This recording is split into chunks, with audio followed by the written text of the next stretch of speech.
right, everyone. So I'll give a brief introduction of this panel. This is called The State of CREtech, the Executive's POV. We're going to hear about, from these gentlemen, what their priorities are in terms of technology, what they're investing in, some of the higher level trends that they're seeing, and really what they, how technology is affecting, commercial real estate business at large.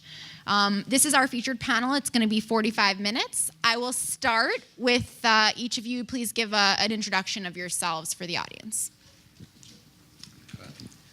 Hi, everyone. Ken Tarrach with Brookfield Properties. I've been with Brookfield for about 14 years in various roles. There you go. There we go. Hi there. Can you hear me now? There we go. Ken Tarrach with Brookfield. Been with the company about 14 years. Worked in acquisitions and finance for a period of time, moved over to leasing, and I've been with asset management since about 2006 or so. And it was during 2006 that we took on our first technology project of real scale, and that was the predecessor to what is now a VTS or high tower type solution. And since I was the youngest guy in the audience, they said, oh, he must know about technology. And so they handed it off to me. And so since then, anytime, from a business perspective, anytime a piece of technology or innovation comes down the pike, it gets thrown on my desk. And so we finally started to formalize around technology within Brookfield. And so we're starting up a corporate development group within Brookfield that part of that focus will be technology and innovation. So I'm part of that group now. Hi, I'm Sandy Jacolow, Chief Information Officer at Silverstein Properties, which is also the World Trade Center. We also have a tech company called Silvertech Ventures, as well as a office, short-term, much like WeWork and Regis, called Silver Suites. So I'm the Chief Information Officer for all three of those.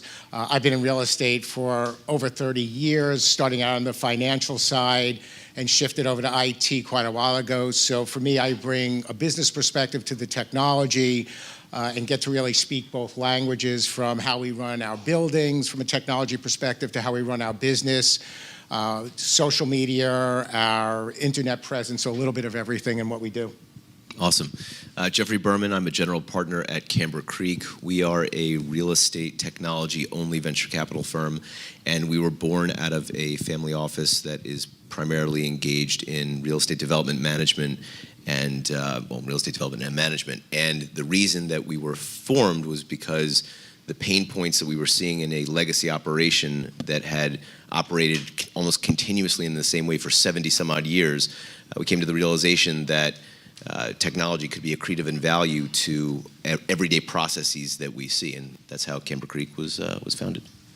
So, a few weeks ago in Boston, we hosted a breakfast event for office technology specifically, and one of the panels, we had about 3 out of 4 panelists say, my job didn't exist 5 to 7 years ago. So my question to you guys is, to kick it off, is how has technology changed your business? Whether it's creating new positions in your company, maybe it's throughout your operations, your tenant strategies, how has it changed your business? What are the most significant changes? Sure. I'll start that one off. So there have been some serious changes to it, and really to WeWork's credit, it was some of the ideas that they really embodied around the changing mentalities around workspace and how companies wanted to program their space that caused us to start rethinking about how we should approach it, and that really came from early on in WeWork's creation. We had the opportunity they came to us and talked to us about, investing with them and partnering with them to grow their business. And we couldn't fully wrap our heads around what that was, what WeWork was, and how it was different from Regis, which people were very familiar with at the time. And so we saw them at $10 million. We saw them when they were valued at $50 million and $100 million. And finally we realized, hey, this is something that's real and really changing the dynamic of the business. But by that time, they were too expensive. And so it was our chairman, Rick Clark, who came to us and said, hey, look, I don't want another opportunity like that to pass us by. And so with that, he had us start to formalize a group within the company to start looking at, again, technology and innovation. From the perspective of how do we start implementing that within our portfolio, or even go so far as making investments. And so we picked out individuals from each individual operating group within the company that had an interest in technology and innovation started having quarterly and monthly meetings to talk about what we were seeing and how that it was changing the dynamic of our industry. And then we even went so far as starting a VC group out in San Francisco after seeing the success of some of our initial investments in Convene and in Honest Buildings, and now have a $200 million fund to invest in from a venture capital perspective in technology and innovation within the real estate space as well as within some of Brookfield's other verticals. So, there's been the addition of new employment within the company as well as just an overall change in the mindset. And a notion of wanting to capitalize on, those unicorn opportunities without jumping in too quickly and really having a basis for making those decisions. And Absolutely. It's kind of, which comes first, the chicken or the egg. So Well, now we're prepared to look at those, which is, Right. That's what's most important. And I think with that, for us, as innovation has completely changed so many parts of our company, for us, first and foremost, it's got to resolve and address a problem that exists today, not just be something that we think will have bells and whistles. And, we've actually, aside from CREtech Ventures, which looks at new innovation that can help our businesses, we now have a chief innovation officer because there's so much technology going on out there. So one person just can't look at everything. Really, everybody does and brings ideas to the table. Our IT department has changed dramatically because we literally are involved in everything that we do, from a renovation of space to how we utilize it. Because at the end of the day, we're going to be more efficient by how we use the data. So it's building an app for our commercial tenants to do more self-service. So, to your point, Kent, about WeWork, we're trying to provide more self-service. That's done through a mobile app. But with that, we're also collecting a lot of data. And with the data, that's going to help us operate our buildings more efficiently. And then even some of the other technology that we're looking at is just how do we run our buildings, from energy to elevators, because with the Internet of Things, everything is so much more connected. So Right. It's changed our team dramatically. Right, and we'll talk about that a little bit more in the next panel with building tech. So I would say from a real estate operations standpoint, we've seen within our LP group a number of changes. One, as far as the composition of the people that work at their companies. Engineers used to be folks that were just carrying around a tool belt. Now they usually have an iPhone, an iPad, and diagnostic machinery, so they can see exactly what Sandy was talking about. If something is going on with the BMS system, they can diagnose it from wherever they are and solve it from wherever they are. But there's also been a changing of the way that landlords look at the tenant-landlord relationship.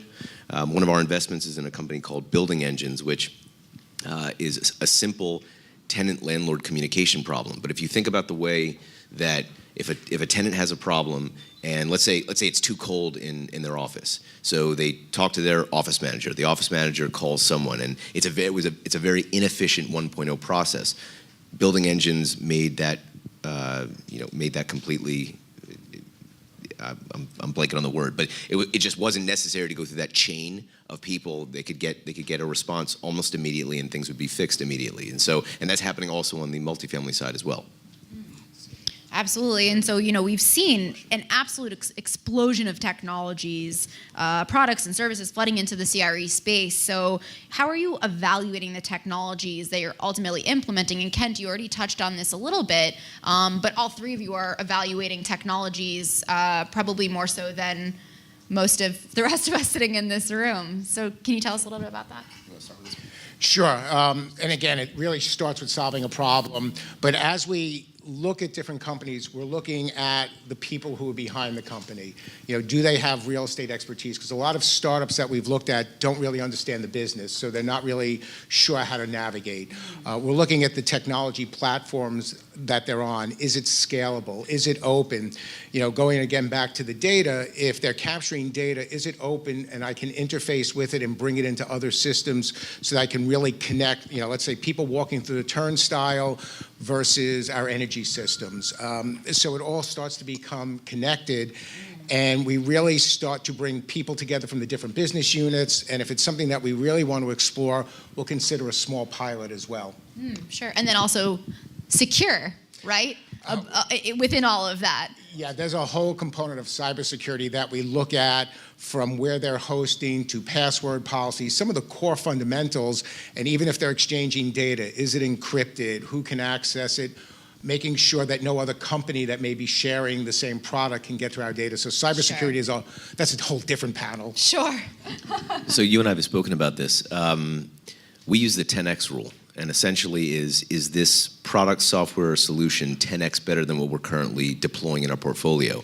And the reason we look at it that way is that think about changing someone's behavior as far as any operational anything that they're doing.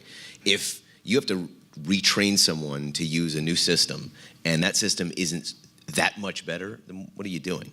So that's the first thing we look at. Is it 10x better? And I know that sounds somewhat arbitrary, but that's enough of a jump that you say, okay, I'm willing to go through the pain of learning this new system. And then one of the things that makes us unique, our fund is completely comprised of people like us. And so we can actually go out to our LPs and say, hey, will you use this? And we'll understand that because with technology, network effect is everything. One of the things that the three of us make sure of is that if we're looking at a new company and we're going to do a pilot, we want to make sure they're going to be around in a year or two to service what they're selling us. Well, because our LP owns 200 million square feet, we're pretty sure that if a big number of them will use it, this company will be around to actually be of service to the company. And so the next thing I really want to know is, what are your top priorities as it relates to technology implementation, either into your building portfolios, Jeffrey, for you, into your investment portfolios? What are your top priorities? What are you looking at? What are you planning for the near future? So I would say our top priority is really having a holistic understanding of not being too myopic with any given pain point that we're looking at. What that means is you can have, for instance, in multifamily, one of the things that people care about, the big thing people care about is getting their rent money, right? And there are a lot of technology companies that are trying to attack that. Oh, use this platform for your payment, and what that's going to look like as far as how that syncs with the back-end system that you run your property management service on. We try not to get too deeply into the weeds of any given pain item, and we're trying to look at the overall strategy of where real estate is going. So it's not exactly what you were asking. Like, there's no specific thing that we're looking at. We're trying to look at the whole pie and see how that's going to iterate before we jump into anything. Sure, absolutely. Yeah, to Jeffrey's point, we're of a similar situation. You know, it's not a perfect science, but the way we're trying to bucket things is technology is an innovation that's improving the tenant experience, so that's making it more enjoyable to come to work, easier for people to do their jobs, generally a more pleasant experience. Or, from an operational perspective, what are the cost savings that we can generate, or improved efficiencies that we can generate from operating our buildings? So that's your energy management, that's your managing capital projects and making that a more streamlined process and making us run our buildings generally more efficiently. And then the last piece, which is, I would say, the hardest part for us and something we're still trying to figure out exactly what the science is there, is how to aggregate and interpret the data that is now being created by our buildings. We've recognized that the amount of data that's coming from our buildings. We've got some systems now in place that are creating this data, but how do you bring it together into one centralized place that you can then start making some actionable decisions around that data? And that's what we're informally calling Project Moneyball. Because that's that's the goal. Because what I ultimately want to be able to do at the end of the day is take this technology and innovation that I've built into my buildings and be able to then go to the market and say to a prospective tenant, hey, you should come to a Brookfield building because your employees are going to be X factor more productive, more efficient than the guy next door. No idea what you're talking about. But we do have the taller buildings. So for us, it's a combination of things. People want service whenever they want it. So there are a lot of tools out there to provide self-service when they want it.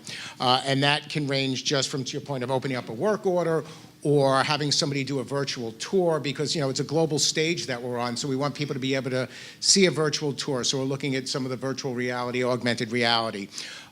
We are also looking at a lot of ways to do machine learning and artificial intelligence and take all of that data to see patterns and trends ahead of the curve, so that we're not being reactionary, we can be proactive. So we're trying to bring all of those together, and again, it's got to really just add value to what we're doing, not just be something that's nice just to have. Right, absolutely. So are you really focused on building technologies internally? Or are you thinking about outsourcing? Is it a mixture of the two?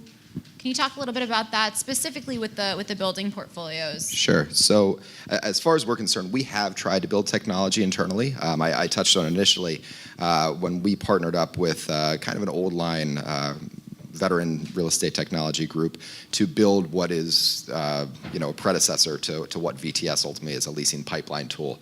And we joined up with them as a development partner. We spent, I would say, 2 years or so, if not more, working alongside them, trying to build this pipeline tool that was all encompassing and did everything we wanted to do. And we did get there. It was successful, the project worked, but by the time it was done, it was clunky, it wasn't as efficient as what we wanted it to be.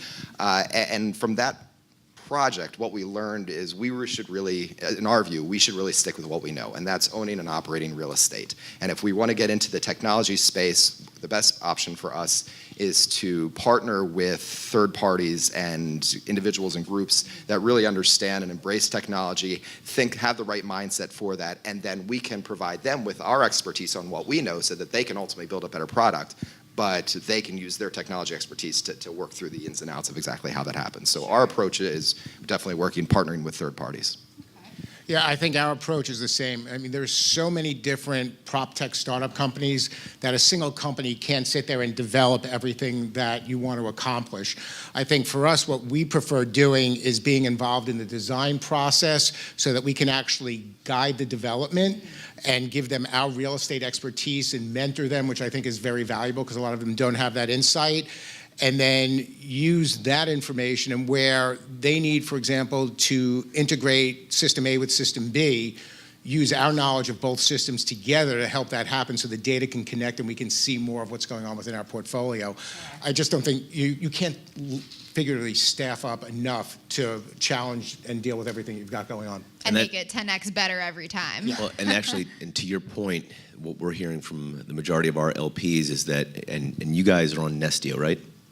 Yeah, we're on Nestio. So and you have been one of the companies that has helped guide them as they are iterating products. And for anyone who's not aware, Nestio is a marketing technology company for multifamily.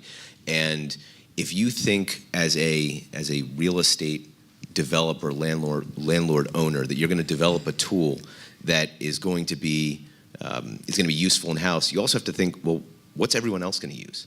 And can they plug into it? Because, especially like you mentioned VTS before, right? One of the things that makes VTS great is how many billions of square feet they're going to have on their platform, and how different companies can plug into their back end and create a multi-layered experience for all of the users. You're not going to be able to do that if you develop things in-house. So. And to that point, VTS then can, to use them as the example, can harness the best ideas from a lot of different companies versus just siloed. Right, absolutely. And by the way, that's not to say, I mean, there are we all know Mike Rudin, sure. And his family has a relationship with a company called Prescriptive, and they've built some pretty tremendous technology, but they've got a dedicated team. That's right. So they've actually said, right. You know what, we're jumping in with both feet, and we're going to develop our own tech, and we're going to try and sell it outside of our own boundaries. That's a very different prospect and ideal than what we've got. Absolutely, and the quality of that shows. Right. You look at what they're producing now in marketing; it's a solid product. Yeah. And so, what are some of the core qualities you guys are looking for in technology partnerships or investments in a lot of cases as well? Yeah, I think for us, again, it comes down to the people, their experience, their expertise. They're willing to be collaborative and be open to different ideas and, work with somebody in a mentoring way so they understand that they don't know everything. Being able to build a system, again, that's open because it's all about the data. So those are probably the two key things. Right. Yeah. I think our investment philosophy is pretty simple. It's two questions. We ask ourselves, can we use this product, software, service within our portfolio matrix, which we define as our buildings, the tenants and residents who work and live in our buildings, and then the vendors who serve all three. And then the second question on the investment side is, do we believe we're going to make a venture return? Most of the folks that are entering the prop tech game especially if they don't have real estate experience, have no idea how hard it is to sell to these guys. It's not easy. So, and it's just not, because it's a conservative, staid business, and so we look at that's our guiding investment thesis. And if you can cross those grids, then obviously leadership, the team is very important. And then once we sail through that, but we've, in 9 years, we've only made 30 investments. So it's a high bar. Wow. I was just going to say, yeah, to add on to what they both said. We're looking for for groups that are very collaborative, that are open to the ideas that we're submitting to them, that provide us with good levels of communication and updates, because one of the things that has taken us some getting used to, but we've made our peace with it, is as new technology is being developed, timelines tend to drag out longer than what everybody hoped they would. Yeah, exactly. But as long as there's that open line of communication, so there's not surprises and there's explanations as to why things are taking longer, but then that they're receptive to ideas and tweaks that we offer up, that's critical to us. So in the last, I would say 4.5, 5 years that I've been in the space and doing this, I've seen kind of the massive influx of technology, companies flooding into the space as kind of this second wave of technology. And many of them, upon entering the space, really didn't integrate with each other until we started hosting these events, and you guys get to sit up here and say, guys, we don't want so many dashboards, integrate, open your APIs. So what are some of the fundamental changes you guys have seen in the last, I would say, 4 to 5 years of how these, technology companies are adapting to your needs as the users? I would say the integration is critical. Like you touched on the single most important thing that we see. There are so many platforms out there doing different things, but the need to share data across those platforms and be willing to exchange that information makes it more powerful for us as the end user, and we need that to happen. Some of the older line technology companies we've seen have been very resistant to opening their doors and allowing those APIs to be developed, and they're the ones that in my mind are ultimately we're going to be moving away from, because we want that collaboration. Because the reason that I think that they try to keep their doors closed is because they want to be the solution for everything, and it's focus. What they'd be better off doing is focusing on what their core competencies are, and then letting someone else develop the piece that they're good at, and then again at the back end maybe share all that information, but don't try and boil the ocean. Sure. That's actually not an easy question to answer. I mean, one of the primary themes is awareness, right? I mean, look at the people around this room. 4 years ago, you wouldn't have had this. So there is an awareness that is continually creeping upward that helps all of us as a group of professionals understand, hey, this is something that we all feel, this pain that we all feel. And also, it's a very competitive market. The newest buildings that are being developed are competing with the oldest buildings in New York, and technology helps level that playing field. So in the last 4 to 5 years, what I've seen, it's really exciting for us as investors, because as the market matures, I'd like to say that when we started investing in real estate tech, it was at its embryonic stage. And now we're still only at the infancy. I mean, if you think about everything we do in our lives has a real estate component to it. And we are enriching that experience with every new company that comes out and says, hey, by the way, you live in this apartment, but your landlord only sees you as a check right now, as a monthly check, but we can change that.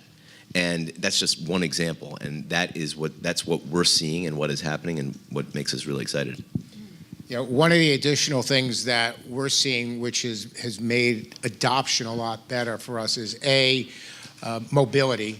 People now are designing things for mobility for the apps. I can see it on any device, where in the past it was just on Windows, which is a major change. And one of the other things that I think vendors are finally understanding is KISS. They just need to keep it simple.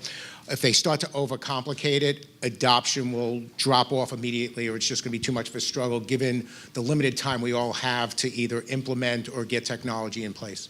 Right, and I think a lot of companies saw that as they're signing enterprise agreements with large brokerage firms or building ownerships. If it's not easy to use, if the user experience isn't there, then they're crossed off the budget, the line item for the following year or the next quarter. Well, go ahead. I was going to say, one of the things I think, it's a little off base, but that I think is really interesting about technology and innovation versus other aspects of our business is, even from a landlord perspective, what we're seeing is there's a lot more collaboration happening around technology and innovation, sharing of ideas across landlords than what there is in other aspects. I'm learning from Silverstein and finding out kind of what their best practices are, and Thank we're sharing, God. and we're exactly, and we're sharing ideas with Blackstone, and we're talking to Blackstone and Rudin and others, and so there's this collective idea because we are entering a new space. This technology and innovation is still relatively new to the real estate industry, but by us sharing some key ideas around that, I think it's going to propel us all forward and make for a better end product for our customers. I mean, the world runs on a sharing economy, right? We have data at our fingertips for almost anything. So it's only holding us back not to have adopted those philosophies for the many years, right, that it's been the way that it has. Well, but to your point, it is open. I mean, REBNY, for example, has a technology committee now where, and several subcommittees where we're all, the plug for Ryan. But that's part of the difference, where we are collaborative, we do share, we're very open about it, which is very different than it was, several years ago. It's a beautiful thing. Yeah. Jeffrey, did you have something to add? Well, we're also seeing the commoditization. You want to call out Ryan? You only kick him out. It's a joke, people. We're seeing the commoditization of our business as well, of the real estate business, where differentiation between product is more and more difficult to ascertain. And technology is both helping that and hurting the idea of an individuality in real estate. And you see, like for instance, we're in a convene space, right? So why has Convene had a lot of success? And I'm not going to give you all the reasons, but one of the reasons is they've been able to partner with some of the best landlords in the city. And then those landlords can say, well, look what makes us different. We have Convene in our space. Or in a Silverstein building, right, we have an app where you can pretty much take care of yourself whenever you need to. Or in a Brookfield building, we've got new access control technology that no other buildings have. But that in and of itself is going to create a sea change from there's an information arbitrage that we as developers used to take advantage of that's going away because of technology. But that's just the natural shift. Natural progression, yeah. Anything else on that? So, we're all connected through our smartphones and through technology in every aspect of our lives. So how are you preparing your building environments to meet those new expectations and kind of those new norms? Well, I'll use 3 World Trade Center as a perfect example. This is IT, has a big hand in that, from the network that runs the building, how everything's connected. We're working closely with our operations department. There's DAS, there's Wi-Fi everywhere, so that no matter whether you're 3 floors in the sub-basement or in the elevator, the building is all connected. All of our systems are connected, from whether it's when you swipe in at the turnstiles, the security desk, the elevators, everything is really connected, which to your point before does mean that there's an entire cybersecurity concern that we all have, because we have to protect, it's our brand, it's our reputation. So if a system gets hacked, you're going to have leasing challenges. But it is unlike any other time where IT is now very much part of the development. The BIM models we're involved in continuously, and just how we're designing and building our building. Kent, why don't you touch on? Sure. So, one of the things that we're working on right now, and kind of at the forefront of the initiatives that we're doing, is working very closely with Convene and their Elevate technology platform that Ryan touched on earlier, because there's this push to build more and more amenities and features and things into buildings and portfolios. But the next step in that, or what's also critical to that, is making sure that that's all easily accessible and to our end users, and that they are aware of what's available to them. And so our feeling is that by building out this technology platform, again using Elevate, we can then have direct access and direct connectivity with the end users, the customers in our buildings. We can also use that platform to get feedback back from them, understand better, how we can further improve our buildings. And then, of course, there's the operational aspects of things, in emergencies and other things. By knowing, by having that connectivity with them, in the case of emergency, we know where they are in the building or how to get to them, and then operationally, you look at future abilities to connect HVAC systems to understand, what parts of buildings are people congregating in, so that we can raise the heat or lower the heat or make sure people are most comfortable. And that's really a result of systems being able to connect and talk to, and then ultimately learn from each other. Absolutely. It all goes back to the Internet of Things, where everything truly is Sure. a connected device, and that's Right. how we know where everybody is. Jeffrey, have you seen, has there been a shift in your kind of investment strategy due to this more mobile workforce, not just having the connectivity through our smart devices, but also through this notion of more contractors entering into the workforce and working in a little bit of just a different way? So, I mean, we do have to look at societal mores as far as how people's work patterns have changed. And as you were talking, Kent, one of the things I was thinking about was a lot of the technology that is going into buildings is essentially to help humanize people's day. What does that mean? So take a typical office 25 years ago, 30 years ago. You walk in, you have cubicles, and you notice, and especially for the landlords in here, the way office buildings have been constructed has ebbed and flowed as far as open floor plans or closed floor plans. Like our buddies at Newmark, they used to have those like IBM draconian hallways. Now it's a completely open. It's a completely open floor plan. Barry Gosden sits on the floor right in the middle. I was CIO at Newmark for 2 years, so right. I lived So you know, there. like, right. So you see, so they've completely changed, but so they're bringing a human element, and a lot of these technologies that we're seeing are specifically meant to enhance that human element, because we've become so anesthetized to the fact that technology is a part of our day all the time, Right. that we're putting people together, we're grouping them. That Elevate platform for Convene, how WeWork has made spaces for people to congregate together and work collaboratively. So technology is also helping people come together, which is And not just interesting. for events and, doing yoga like we talked about and, cocktail hours and things like that, but also to really like do business together and discover new opportunities. And there's another component too, which is slightly off topic, but the investment community in real estate, the pension funds are starting to look at buildings and say, well, if we're investing in a Brookfield building or a Silverstein building or whomever, we want to make sure that building is responsibly built, sustainably built. Mm-hmm. And there are companies, and I don't know how many people here are familiar with GRESB scores or the like, but we just invested in a company called Measurable that has about 5 billion square feet on their platform. And the idea is that they do sustainability reporting like this, because it used to take somebody 10, 15, 20 hours a quarter to put these reports together. And this is important to the investment community, because they're looking at the buildings and saying, well, if we're going to be owners, we want to make sure we're being earth friendly, we're being people friendly, we're being sustainable. So that's a component of it. I think this is a new priority too, right? As it's becoming more important to tenants and occupiers, and therefore becoming more important to shareholders, stack. Right? Right, exactly. Right.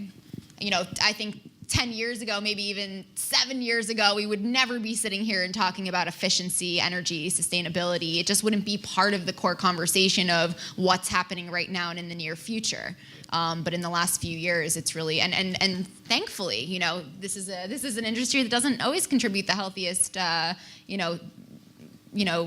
resolution to the environment. So we should be considering these things. But, one of the really interesting conversations I had with Amanda Carroll from Gensler recently, who will be on the next panel, was people are interested in hearing the heartbeat of the building. They want to know about the health of their building, just like they're wearing the Fitbit, and want to know about, the health of themselves as individuals. Well, I'll add one thing. At Three World Trade, we actually have bike storage facilities for one of our major tenants, because they want to be able to have their people, ride back and forth to work and not have to worry about where to park their bike. So it's just part of that whole environment cycle.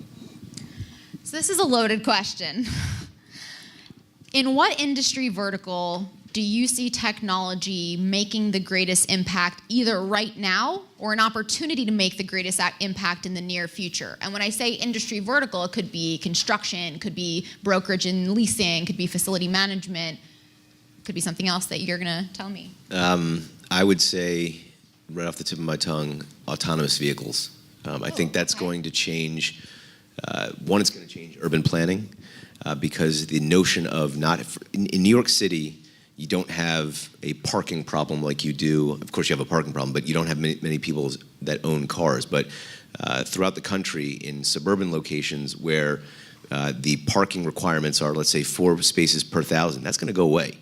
Because as autonomous vehicles become ubiquitous and cities don't have to worry about where those cars are going, That's going to change. That's going to be a massive sea change, because it's no longer going to be a function of how many cars can we stack in a specific location. It's how many people can we stack in a specific location. I think that's going to be the biggest arbiter of change in real estate, and the way development looks in the next 20 years. So transportation infrastructure. Yeah, but specifically the autonomous vehicles. Yeah, and that could lead to the resurgence of factory cities again because of some of the challenges of real estate where, you take somebody like Amazon that was looking for a building, they could actually create a city around that business because of the number of people they need to drive, that their industry and everything else, and then that spawns a whole other thing. So that may also shift over the next 10 years as well. Yeah, from a development perspective, autonomous vehicles is something we're certainly paying attention to because, at this stage, as we're developing a new building, we still need to think about, maybe not so much in New York City, but other areas, incorporating parking and garages and things like that. But now we're thinking about, okay, how do we, 10 years from now or whenever autonomous vehicles really hit their stride, how do we reprogram that space to something more useful? So we're thinking about building our garages now so that they can be repurposed for some other use, and figuring out exactly how to do that is taking some effort. Right, absolutely. I mean, are there other industry verticals where you think technology is absolutely just flipping it upside down and changing it for hopefully the better? Certainly for the better. When I tried to think through this question before the panel, and this is tough because just every aspect of our business is being touched, and I couldn't really identify one over the others. I mean, from a personal perspective, what we're focusing on are those technologies that are improving, again, the tenant experience, because, again, that's what we think will ultimately drive the most value in our business. But that's not to say that there's things going on elsewhere. I mean, we made an investment in Honest Buildings, and that's a facility management, capital planning kind of thing, and so that's on that side. And there's so many other aspects. There's just so much out there, but personally, so both on the physical built environment, but also internally in your core operations. It's tough to say there's one thing. There's just a lot of changes going on. Yeah, I would agree. It's right now it's touching every aspect of the building. I think that'll flatline a little bit, but it's even. It's brand and reputation, so it's even our digital marketing, because it's no longer the facility manager that makes the decision to move to a location. It's a board, it's all the people, so even just how you market your building through digital channels, through streaming Facebook or Instagram pictures so that it looks like a cool environment to work because it's technology, and even the whole user experience when they walk in. So I think it's really going to encompass and it's going to change because we're going to have a slower development cycle, so that's going to receive less attention, and then you're going to spend more money on operations and back office, and it's going to shift and ebb with the market changes and the capital changes. Right, like Ryan was saying earlier from Convene, it's the HR director. Now it's the chief happiness officer, right? So it's much more about the culture and the people than because the facility. What companies are thinking about now is it's all about talent retention, and the large companies, the Googles, the Amazons, the Facebooks, the banks and things like that, they can build all of these amenities and features and pleasantries within their own space. But how do smaller companies, I'm not saying like your tiny 5,000 square foot companies, but tenants that are taking 40,000 square feet or something like that, how do they ultimately compete with the Googles and the Amazons, because they can't build that into their space? So they're going to be looking to their landlords to build those features into the building so that they can offer the same work experience that the Googles and Amazon and others can offer. And so that's why, again, it's that tenant experience is so important to us, because that's what attracts people to our buildings. Well, and then what you're going to start to see, in particularly some of the older buildings, is taking rentable space off the market to start to do the amenity spaces and bring some of the technology into those spaces and some of the amenities to compete versus some of the new buildings that may be able to build it in when they get started. Yeah. And you guys, I mean, you're fundamentally reshuffling your building stacks, to accommodate those new expectations, the new flexible options, the amenity-rich environment. Sure, and Ryan touched on it, and we are in agreement on that 25 to 30% of our portfolio will ultimately be dedicated to some form of flexible office space over the next 10 to 15 years. And I mean, that is a fundamental change in our business. And so I guess you look at that as far as one of the major changes that we're trying to prepare for is figuring out the formula that what's the right mix of co-working and flexible office and shared conferencing that we should put into our buildings along with amenities and things like that to best appeal to the tenancy that's looking at our buildings. Right. Well, and I'll add the challenge that that's going to create, though, is from a financing perspective, because when you have long-term leases, it's easy for a bank to loan you money. When you're sitting there doing these very short-term leases, it's hard to sit there and figure out a true value and therefore be able to have a debt-to-equity ratio and debt service coverage. So it's going to change the dynamics of even how we finance buildings. Absolutely. We're spending a lot of time with JLL and others who are kind of the leaders in explaining this to the general market and to the lenders and things like that about the value that rethinking building programming really brings to the table. And so that's an education process that's going to take some time to make sure the market's aware that, just because we're reshuffling how we split flex office with your traditional long-term lease space, that we're actually maintaining, if not increasing value. And, they should feel as comfortable in lending to us and investing in us as they always have.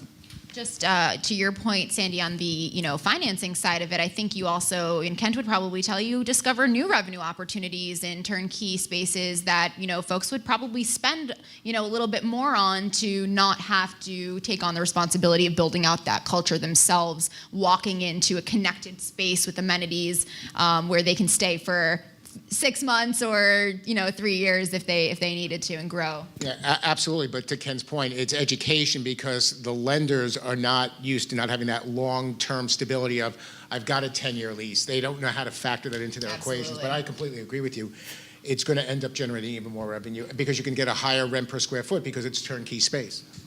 And even the lenders or the banks are having trouble with this because they have like JP Morgan has their investment side and then their lending side. And so the investment side is starting to understand, the value that this programming of flexible office space is bringing to the table. And they're internally trying to battle with their lending side that this makes sense. And so it's across the industry. All right, this is my last question. We touched maybe a little bit on this in the autonomous vehicles, but that's going to be the most transformative, you said. What are you most excited to see either mature in the market or be built that doesn't yet exist? VR. VR. Can you just elaborate a little bit more? How long do we have? VR. VR in every location. VR for retail. Imagine the retail experience is fundamentally changing. VR for office, how we could be doing this completely remote. And we've seen examples of technology where they're native to just glasses instead of the cumbersome headsets that are already on the market. VR has almost limitless potential. And VR above some of your other, reality mediums like, AR or holographic I think things? VR encompasses all of that, but AR still requires some real life integration with the technology, whereas VR can be completely disengaged from reality. It can be a virtual reality, and we're seeing some things that are absolutely blowing our minds. Too early and too expensive, but Sure. within 15, 20 years, everything is going to change. And I couldn't even begin to offer a prognostication of what that actually looks like. But that's what I'm most excited about. Really cool. I'll take the AR because that's what's really interesting to me. So if you can envision the story that's been pitched to us, and we do believe it, is that in another 5 years or so, the Google Glass will be reinvented, and everybody's going to be walking around with some form of eyewear to overlay augmented reality onto the world around you. And so if you think about the buildings that we own in around, Are you talking about Mant?